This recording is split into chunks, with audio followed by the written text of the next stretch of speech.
Well, first of all, we're just happy to see you. Can you just tell us a little bit about what the last few weeks have been like for you and your family? Last few weeks, um, you mean the last few month?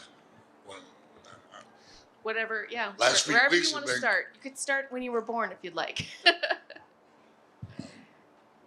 Hey, life is good. Um, I'm I'm blessed to be here. Um, I'm healthy, and health is wealth, and I have that. I'm very fortunate. God was with me about a month ago, and He got me through the scariest night of my life. And we came through with my mom and dad still alive, and I didn't quite have enough in me to get my dog Hammer, but he'll always be with me the rest of my life. He meant the world to me, my first dog ever, and until you have a dog, you don't get it. And I didn't get it until I got one. So, I got three daughters, and Hammer was my son. So he woke me, and he's a hero. And UFC 300. I've been asking for tickets for this for a long time, and then Dana White and UFC came through, and I'm so excited to be here. The best card ever put together, and there's 300,000 bonus on the line. These guys are going to turn it up. I can't wait to get out there and be ringside and watch these guys go at it.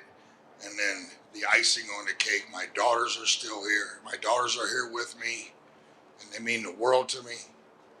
Um, Skylar Constance Coleman, she's home, but one day she'll be here with me.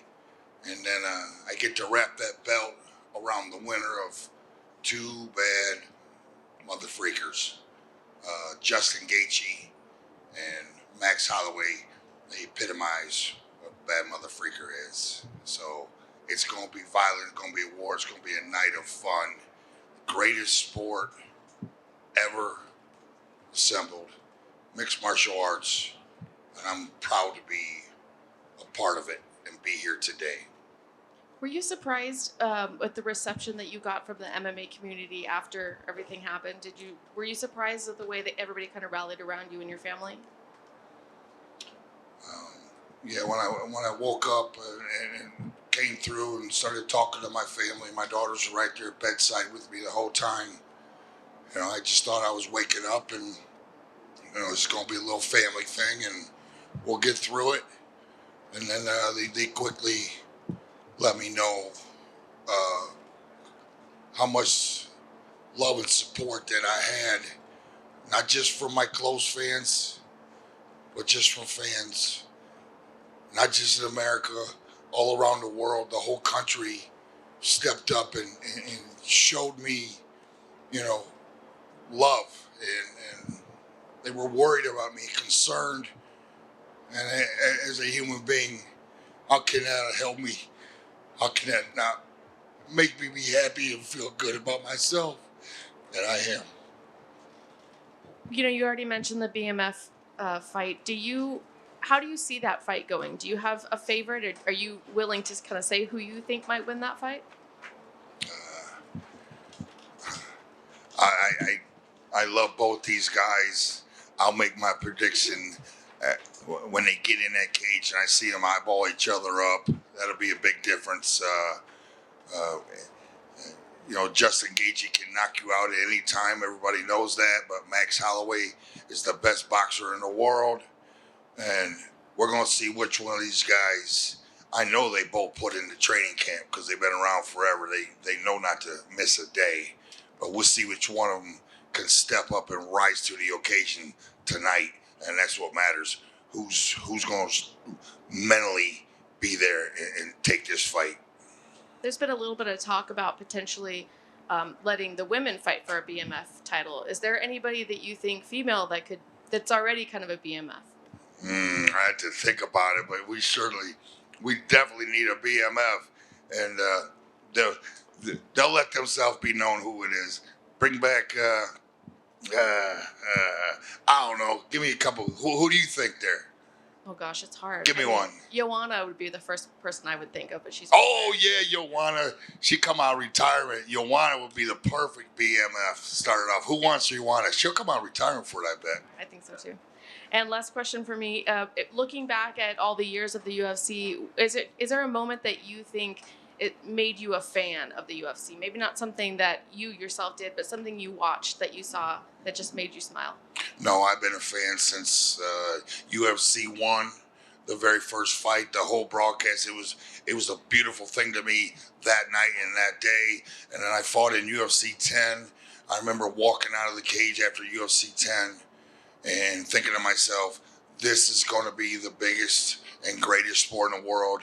And I'm a big fan of the NFL and NBA and Major League Baseball, but this is going to overtake it all because it's world. Everybody loves fighting. The whole world loves fighting. And it has. I'm not surprised, especially when you got Dana White and the team that he put around him running this ship. They're killing it. And I just expect it to get better and better every time, every year. Mark, in the front right here. This was really Justin and Max's idea together, kind of to have you wrap the BMF title around the winner. I guess at one point from hearing about that to it becoming a reality, did you think this would actually happen after the first time you had heard about their idea? I just had hope. Thank you, Max Holloway, for getting this all started. A huge fan and friend of him, and it just melted my heart hearing him say that. And then Gaethje agreeing with it and okaying it. I got the ball rolling, and then the fans got aboard, and they asked for it and called for it, and that's the only reason I'm here today. So I'm grateful for Max and Justin asking for it, and the fans, you bringing this to fruition. Mark over here. Mark over here. So I just preface this, thank God that for your health and thank God that you woke up and everything. But when was the moment that you realized that you weren't just a hero, not just in the MMA and wrestling community, but you're now a hero all over the world? When was the time that you realized that when you woke up, and who was the person that made you aware of what was going on internationally and what was going on in the news? I don't know if there was a moment. It still hasn't really set in, and I'm not comfortable being called a hero. I just did what I think anybody would have did, and I am proud of myself. But my daughters were bedside with me the whole time, and it was a close call. Yeah. Not gonna lie, I was scared. I got through it.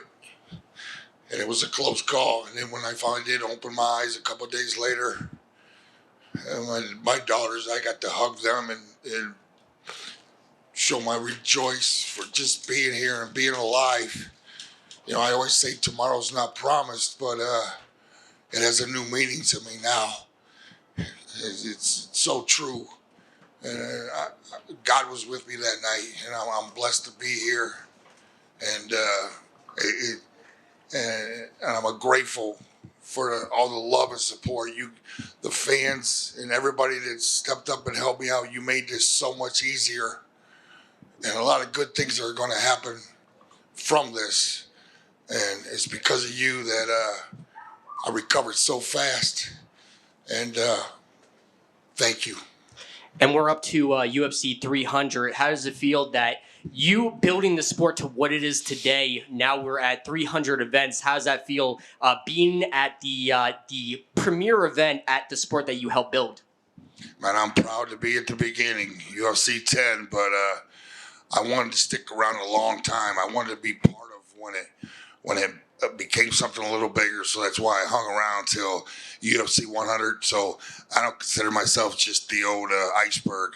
Just I made it to the middle, and now watching it grow and grow, I'm proud to be part of this sport. Am I cutting out here?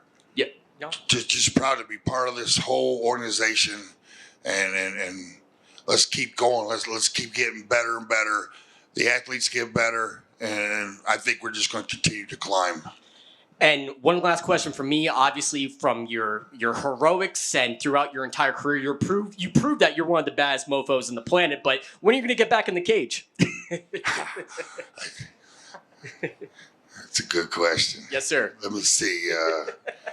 I'm going to do something. I don't know what and I don't know when, but I went 12 years without working out after my last fight. You know, it was a rough 12 years. Drank quite a bit. Was an alcoholic. I'm proud to say I got 3 years sober now. That's the only reason any of this was possible, because I humbled myself and I checked into rehab. I learned how to live life sober, and it's the greatest thing I've ever done. And if anybody's out there struggling mentally or with alcoholism, you can't do it alone. Reach out, get some help. It'll change your life for the better. And it's not easy, but it sure is worth it. Never call out more. Yeah, congratulations, by the way. Never bet the house against the hammer, right? Never bet the house against the hammer. No, sir. Absolutely. Never. I'll let you know when I'm finished. Hey, Mark, how's it going? So your dog was the hero here, obviously, besides yourself. When you got him, did people warn you about the breed? It's a dangerous breed and all that? It doesn't. Nobody warned me, but if they did, you think I would have cared? No.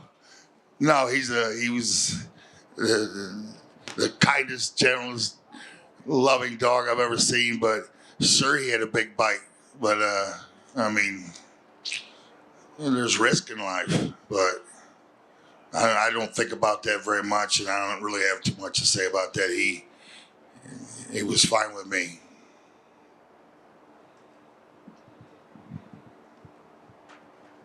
Good. Thank you, everybody.